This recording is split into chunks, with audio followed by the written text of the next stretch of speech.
be doing is highlighting the 6 causes of imperialism. I'm going to read to y'all and then we'll stop and highlight and talk. So we see it says, until the late 19th century, the United States transoceanic foreign policy clearly had been a minor concern with the nation's citizens. Westward expansion and settlement, the slavery controversy and the Civil War, post-Reconstruction, and the Republic, and industrialization and urbanization had alternately captured the attention of the Americans and pushed foreign affairs into the background. But the beginning of the late 19th century, several factors prompted Americans to look beyond their own shores. And by the end of the century, the United States had become a world power, complete with a modest empire. Initially, the American business community opposed the drift towards expansion and colonialism, believing that the American industry would do well just meeting the needs of the rapidly growing population, and fearing that a colonial empire would mean large armies and navies, increased government expenses, and possibility of a nation's involvement in war. However, by the mid-1890s, American business leaders began to have second thoughts. The apparent cycle of economic depressions, 1819, 1837, 57, 73, and 93, made some, here it is, businessmen believe that American prosperity could be maintained only by selling surplus manufactured goods in foreign markets. So this is reason number 1 for imperialism. Business leaders, and here's another part of it, were constantly looking for areas which to invest their surplus capital. Does everybody have that for number 1? Investments beyond the borders of the United States, they believed, would be more secure if the American government would act to stabilize these areas in which they invested. In 1895, the newly organized National Association on Manufacturers sounded both of these chords in its convention, where the keynote speaker was soon-to-be President William McKinley, Ohio governor with decided expansionist leanings. Yet it would be wrong to see American expansionism and colonialism strictly as a scheme to better the nation's industrial and commercial interests. A number of other intellectual currents dovetailed with American commercial interests to create a powerful popular urge towards imperialism. For example, those who advocated, here's our next one, the people who advocated for military growth saw American expansionism a perfect justification for their position. That's number 2. Their interests were represented in increasingly influential lobbies in Washington, especially important was Captain Alfred Thayer Mahan, whose book, and you have to know this guy, Captain Alfred Thayer Mahan, whose book, The Influence of Sea Power Upon History, argued persuasively that the national self-preservation depended on international trade, protected by large and powerful navy with worldwide bases and refueling stations. 2 of Mahan's disciples, Theodore Roosevelt and Henry Cabot Lodge, eventually achieved positions whereby they could put man's philosophies to work, Roosevelt as president and Lodge as a powerful U.S. senator from Massachusetts. Another current influencing American expansionism was a dramatic increase in religious missionary zeal in the late 19th century. Number 3. Working through both individual denominations and powerful congressional lobbies, missionaries argued that it was their duty, so here it is, so what's going on? Missionaries argued that it was their duty to Christianize the world. In the United States, Methodist, Baptist, Presbyterians, and Congregationalists were especially active, giving money and attention to their denominational missionary boards, as well as those who went out to convert the heathen. In a large part, these missionaries were selfless, committed men and women. Some, however, attempted to westernize as well as Christianize their flocks, often degenerating or destroying indigenous cultures and traditions, even as they brought modern health and educational institutions with them. All argued for the U.S. government to protect their missionaries more actively and open up to other areas around the world to missionary work. Accompanying this religious zeal were 2 other intellectual strains that in some ways were contradictory, but that both justified American expansionism. The first was that of social Darwinism. So here's our reason number 4.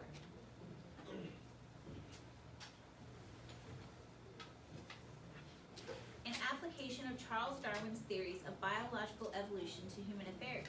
Social Darwinism taught that people like species were engaged in a life or death struggle to determine the survival of the fittest. Those classes or nations that emerged triumphant in the struggle were considered to be the best suited to carry on the evolution of human race. Therefore, the subjugation of the weak people by the strong ones was not only in accordance with the laws of nature, but bound to be the result of a more highly civilized world as well. So this is reason number 4. Most celebrated against these social Darwinists was the Englishman Herbert Spencer, a diminutive and an eccentric man who became a worldwide celebrity through his own writings. And a letter was once addressed to him, Herbert Spencer, England, and if the postman doesn't know the address he ought to, it was delivered. Although Spencer himself disapproved of imperialism, it is easy to see how his writings could be used as justification for empire building, not only in the United States, but in Western Europe as well, which at this time was furiously engaged in imperialistic ventures. One reflection of the intellectual strength of social Darwinism is reflected in the writings of American author Josiah Strong, as he predicted in a book, Our Country, the Possible Future in its Present Crisis. He says this race of unequal energy will spread itself over the earth. If I read not amiss, this powerful race will move down upon Mexico, down upon Central and South America, out upon the islands of the sea, over Africa and beyond. And can anyone doubt the results of this competition of races will be the survival of the fittest? Paralleling this notion of the struggle for the survival between the fittest and the unfit, a doctrine was strong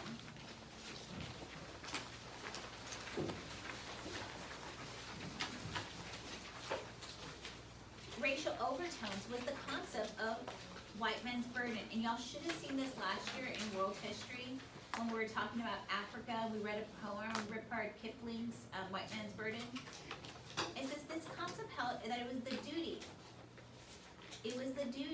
of the fittest not to so much as to destroy the unfit as to civilize them. The white people, according to this review, had the responsibility to educate the rest of the world to the norms of Western society. As racist as social Darwinism, the belief of the white man's burden downplayed the ideal for the struggle of survival between the people and emphasized the humanitarian notion of bringing the benefits of civilization to the under-civilized. Using the argument, many of the West justified imperialism as an obligation, a sacrifice, that God had charged the fittest to make. Although the doctrine differs in tone from the social Darwinism, one can see its practical results might as well be the same. All these ideological impulses, economic, military, religious, scientific, paternalistic, rested on one common assumption, that the world was a great competitive battlefield, and that those nations did not grow and expand, would wither and die. Indeed, here's our last one. Oh, wait, I didn't put 5 right here, right? And then 6. Growth mania, or fascination with growth and the measurement of growth, was perhaps the most powerful intellectual strength in all of American society. For those that accepted such an assumption, the world was a dangerous and competitive jungle in which individual races, religions, and nations and corporations and cities struggled for domination. Those that grew would continue to exist. Those that did not grow would die. The convergence of these intellectual strengths in the late 19th century prompted Americans to view the outside world as an area into which the United States influence should expand. The expansionist stream was not an entirely new phenomenon. It had been an almost regular feature of American life nearly since the nation's beginning. Yet, except for the purchase of Alaska, this is how imperialism is different from manifest destiny. This was the first time that large number of Americans seemed to favor extension of the U.S. influence into areas that would not be settled subsequently by Americans and would not eventually become states to the Union.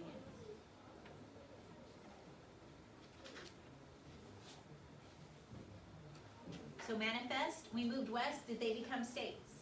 Eventually when their population is. As we move into all of these foreign areas, they're not going to become states.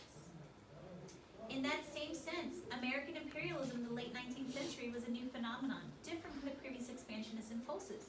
Instead, it more nearly resembled the new imperialism that engulfed European nations in the late 19th century and 20th century, in which those nations rushed to carve out colonies and spheres of influence in Africa and Asia. Y'all saw this last year. Remember when European nations went into Africa and they divided it up in the Berlin Conference? Do y'all remember when they went into China And China only wanted gold, but then what did they introduce to trade with China? The opium. This is that same time period, but America's coming in at the tail end of it. What I'm gonna get into now is something, it's gonna precursor for Wednesday, but it's gonna help you through your study guide. So I'm gonna read a little bit about the Spanish-American War. The Spanish-American War of 1898 was an event that helped various impulses for U.S. expansion and colonization to converge. When Cubans began to revolt to secure their independence from Spain in 1895, most Americans were genuinely sympathetic towards the Cuban underdogs. You have to see that they're trying to overthrow an oppressive motherland. Do we share the same type of history where we had an oppressive motherland? Who was that? England. So we have some sympathy to them. Those genuine feelings were heightened by American newspaper reporters and editors, some of whom were lured and knowingly inaccurate accounts. So I'm going to write, these editors are going to write lured and knowingly inaccurate accounts of the Spanish monsters. Okay, what is that called when you write something that is not true? What do they call it today? Fake news. Back then, we're going to call it yellow journalism.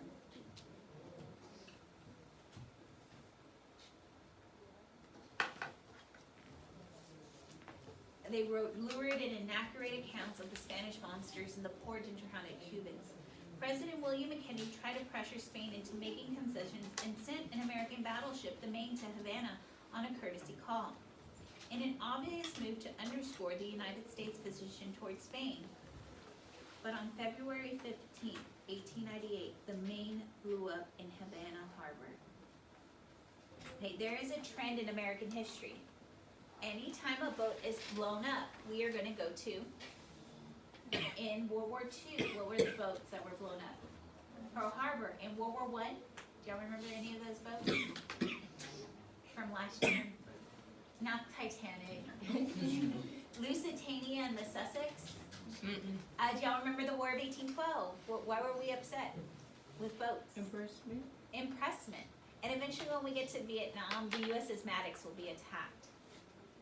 So on February 15, 1898, the Maine blew up in Havana Harbor. Although we now know, as a result of a 1976 study, the explosion on the Maine was an internal one, almost surely a result of an accident. At the time, Americans, fired up by the press, were convinced the Spanish had been responsible. So was Spain really responsible? No. What actually happened in this report, it shows that, do y'all know what a magazine rack is? What is a magazine rack? A rack of magazines. Not a rack of magazines. Oh, that's what that is.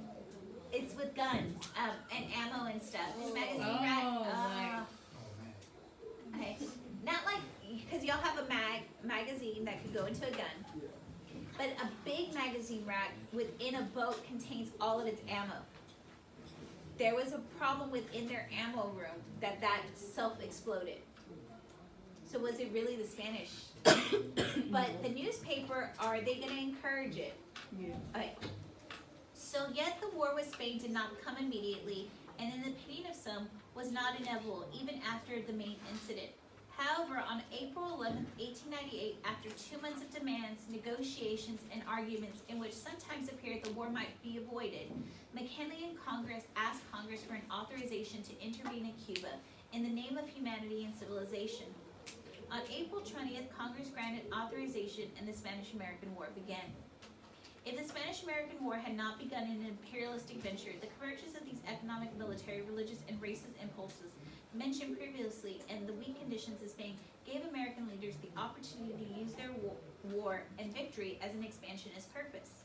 Once the United States had achieved a comparatively bloodless victory against the nearly impotent Spain, a general debate began over whether the United States should demand from Spain the surrender of its colonial empire, the jewels of which were Cuba and the Philippine Islands. Although President McKinley admitted that he had to consult a globe to find out where the Philippine Islands were, he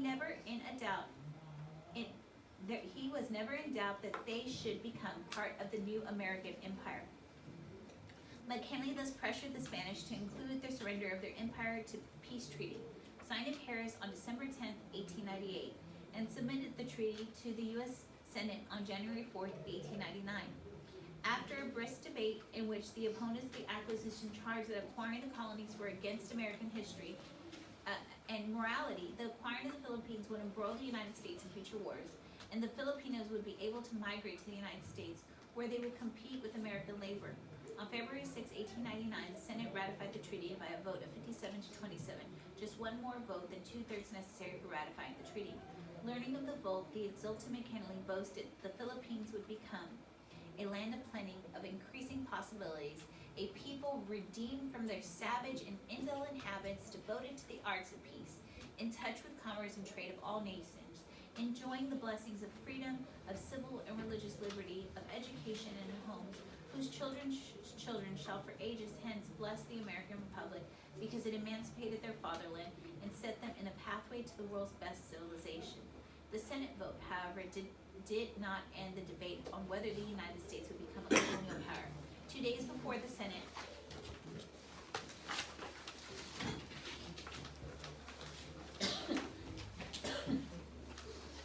vote, fighting broke out between the U.S. and the Filipinos under Emilio Aguinaldo, who had helped the American soldiers overthrow the Spanish and who expected the United States to grant the Philippines immediate independence. Before the United States broke Aguinaldo's insurrection, approximately 125,000 American troops served in the Philippines. 4,200 were killed in action, and 2,800 were wounded, but an alleged 220,000 Filipinos died in battle from disease and famine and through torture. The government censors kept war-related atrocities of the American people. By 1902, the Filipino insurrection had been broken. In 1900, the Democratic presidential nominee, William Jennings Bryan, campaigned against McKinley on this anti-imperialist platform. The incumbent won easily, probably because of its fairly widespread prosperity that American voters enjoyed in 1900. But Bryan carried 45.5% of the vote, a better showing for any loser than all before presidential elections from 1900 to present. By the time of St. Louis Exposition opened from 1904, anti-imperialist rhetoric had lost much of its appeal, but the issue was far from dead. At the St. Louis Exposition, the Philippine Reservation was sponsored almost totally by the U.S. government. It cost $1 million. Undoubtedly, this delighted the exposition organizers, for they knew the similar attractions called ethnological villages had been extremely popular in the Paris Exhibition in 1889, Columbian Exposition in 1893, and the Pan American Exposition in 1901. So ethnological villages, do y'all think they're asking them to bring their greatest technologies or to look like natives? How are they asking these people to come around? Do you think they're asking to come with their technology or to look native? They're native, and they did this in Paris, but they brought a lot of African tribes. Okay, so the former civil governor of the Philippines, William Howard Taft, who in 1904 became Secretary of War, supported the Philippine Reservation completely, as did Pedro A. Paterno, president of the Philippine Senate, who hoped that such an exhibit would attract investment capital to the island. Federal agents scoured the Philippines collecting materials to exhibit, inviting various Filipinos to journey to St. Louis. Those who agreed were allowed to make money diving for coins. What are they diving in? Where do people throw coins in? Fountains. What are you going to do if you saw someone diving into a fountain? What are you going to think of them? Poor. Crazy. Right. I just want you to see how they're exhibiting them. They're diving into these fountains for coins. They're selling their handcrafts. What do you think their handcrafts are? They're their latest technology? No. What are these handcrafts? Like things that they've sewn together, right? Demonstrating their prowess with bows and arrows. How are they making them look? Like attractions. And having their photographs taken with visitors. They are purposely bringing indigenous people from other nations to make them glorify them or to make them look heathen. And you have to understand that they do this time and time again at expositions. As expected from the Philippine Reservation was one of the highlights of the St. Louis Exposition. So why was it a highlight? Did people want to go explore why their civilizations were so good? What did they want to go look at? How backwards they were. And so by